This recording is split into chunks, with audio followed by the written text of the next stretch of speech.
L4 L5 की injury होना या फिर L4 L5 में प्रॉब्लम होना बहुत ही कॉमन है और बहुत कॉमन टर्म्स में ये यूज़ होने लगा है कि हमारे कमर दर्द है, लोअर बैक एक है, L4 L5 हमारा अफेक्टेड है। बट वो क्या है? That is slip disc herniation. क्या इसका इलाज संभव है? तो जी हाँ, होम्योपैथी इसे क्योर कर सकती है, आपके कमर दर्द को पूरी तरह से ठीक कर सकती है। जो भी रिस्ट्रिक्शंस होते हैं कि आप भारी सामान नहीं उठा सकते, ज़मीन पे नहीं बैठ सकते, इंडियन टॉयलेट यूज़ नहीं कर सकते, आप ज़्यादा चल नहीं सकते, डांस नहीं कर सकते, ये सारे रिस्ट्रिक्शंस को होम्योपैथी ख़त्म कर सकती है। अब क्या होता है ये स्लिप डिस्क हर्निएशन? तो दो वर्टिब्रा होती हैं, उसके बीच में कुशन होता है या कनेक्टिव टिश्यूज़ होते हैं, उसमें इंजरी होना, उसमें टियर होना या फिर किसी स्प्रेन की वजह से या ट्रॉमा की वजह से। ट्रॉमा मीन्स जैसे आप चलते चलते गिर गए, कोई एक्सीडेंट हो गया, सीढ़ियों से स्लिप कर गए, इन सब वजह से यदि वो दो वर्टिब्रा के बीच का जो कुशन है, कनेक्टिव टिश्यू है, यदि वो अफेक्टेड है, किसी तरह का उसमें टियर है, वही आपका ये स्लिप डिस्क कॉज करता है। इस स्लिप डिस्क हर्निएशन को कई नाम से जाना जाता है, bulging disc, herniated disc, prolapse disc या फिर रप्चरिंग डिस्क। मतलब दो वर्टिब्रा के बीच की जो डिस्क है उसमें प्रॉब्लम है, वो रप्चर हो रही है या वो बल्ज हो रही है या वो प्रोट्रूड हो रही है या प्रोलैप्स्ड हो रही है, बाहर की तरफ निकल रही है या फिर उसमें टियर है।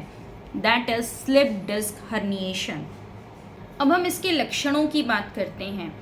तो back pain, lower back pain कई पेशेंट्स में और मैक्सिमम पेशेंट्स में देखा गया है, मोस्ट कॉमन सिम्टम है ये कमर दर्द अक्सर रेडिएटिंग होता है, पैरों में नीचे, थाइज में, घुटनों में या फिर काफ रीजन में, एंकल में ये पेन रेडिएट होता है। और पेशेंट्स में बैक पेन इतना सिवियर होता है कि पेशेंट सीधा नहीं उठ सकता बिस्तर से, करवट लेके उठना पड़ता है, चलने में दिक्कत होगी, डिसेबिलिटी आएगी, फिजिकल मीन्स लिम्पिंग होने लगता है, कई लोग लंगड़ा के चलने लगते हैं। इसके अलावा नर्व कंप्रेशन देखा गया है और उस नर्व कंप्रेशन की वजह से पेशेंट में पैरालिसिस भी हो सकता है सीवियर स्टेजेस में, उस तरफ की बॉडी पार्ट कंप्लीटली पैरालाइज्ड हो सकता है और पैरालिसिस मीन्स लकवा। अदरवाइज मॉडरेट स्टेजेस में पैरेस्थीसिया होता है, पैरों में सुन्नपन आएगा, झुनझुनी होने लगेगी, एक अजीब सी वीकनेस रहेगी, पैरों में जैसे जान ही नहीं है। कुछ लोगों में ब्लैडर मूवमेंट्स का कंट्रोल लॉस हो जाता है, मतलब यूरिन इनवॉलेंट्री पास हो जाएगी, पेशेंट को पता भी नहीं चलेगा और यूरिन पास हो जाएगी क्योंकि कंट्रोल नहीं रह गया। ये कंट्रोल नर्व अफेक्शन की वजह से होता है। यदि नर्व कंप्रेशन होने लगे तो यूरिन अपने आप पास हो जाएगी, मोशंस अपने आप पास हो जाएंगे, बॉवल मूवमेंट का कंट्रोल लॉस हो जाता है। और कुछ लोगों में सेक्सुअल डिसेबिलिटी भी आती है, जैसे मेल्स में इम्पोटेंसी मीन्स पेनिस का इरेक्ट ना हो पाना और फीमेल्स में इनफर्टिलिटी। क्योंकि नर्व कंप्रेशन है तो ये जेनेटल ऑर्गन्स को भी स्टिमुलेट नहीं कर पाता, प्रॉपर फंक्शनिंग नहीं कर पाता, तो डिसेबिलिटी आती है। ये इसके लक्षण हैं। अब हम बात करते हैं कुछ होम्योपैथिक मेडिसिन्स की। सबसे पहली और असरदार दवा है आर्निका, जो कि अक्सर इंजरी या किसी तरह के फॉल के बाद दी जाती हैं। पोटेंसी और डोसेस डिपेंड करते हैं और वेरी करते हैं पेशेंट टू पेशेंट। दूसरी मेडिसिन है बेलाडोना, यदि एक्यूट इंजरी हुई है उस टाइम के लिए।